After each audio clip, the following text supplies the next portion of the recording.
महाराष्ट्र विधिमंडळाच्या हिवाळी अधिवेशनाच्या दुसऱ्या दिवशी 8 डिसेंबर 2025 विविध मुद्द्यावर गदारोळ झाला आणि काही महत्त्वाच्या घोषणा करण्यात आल्या.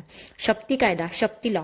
मुख्यमंत्री देवेंद्र फडणवीस यांनी विधानसभेत प्रश्नोत्तराच्या तासात सांगितले की केंद्र सरकारने शक्ती विधेयक पुनरावलोकनासाठी परत पाठवले आहे. सरकार लवकरच नवीन केंद्रीय फौजदारी कायद्यांच्या प्रकाशात अधिक कठोर तरतुदीसह हा कायदा पुन्हा आणेल. राज्यात गुटखा आणि इतर प्रतिबंध तंबाखू उत्पादनाच्या अवैध विक्रीचा मुद्दा गाजला.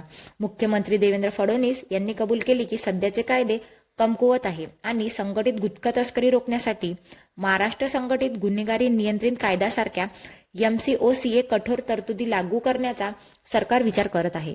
राज्यातील सर्व शासकीय कार्यालय आणि विभागामध्ये युनिक डिसेबिलिटी ID म्हणजेच UDID कार्ड सादर करणे 9 ऑक्टोबर 2025 पासून सक्तीचे करण्यात आले आहे, अशी माहिती मंत्र्यांनी दिली. बोगस दिव्यांग प्रमाणपत्रधारकांवर कठोर कारवाई सुरू करण्याचेही त्यांनी सांगितले. शेतकऱ्यांचे प्रश्न आणि तपोवन वृक्षतोड या मुद्द्यांवर विरोधकांनी विधानभवनाच्या पायऱ्यांवर आंदोलन केले. शिवसेना उद्धव बाळासाहेब ठाकरे गट नेते अंबादास दानवे यांनी एका सत्ताधारी आमदारांचा महेंद्र दळवी नोटांच्या बंडलासह असलेला व्हिडिओ ट्विट करून कॅश बॉम्ब टाकला, ज्यामुळे राजकीय खळबळ उडाली. विरोधी पक्षनेते पदाच्या मुद्द्यावरूनही विरोधक आक्रमण होते. त्यांनी सरकारवर लोकशाही संस्थांना महत्त्व न देण्याचा आरोप केला.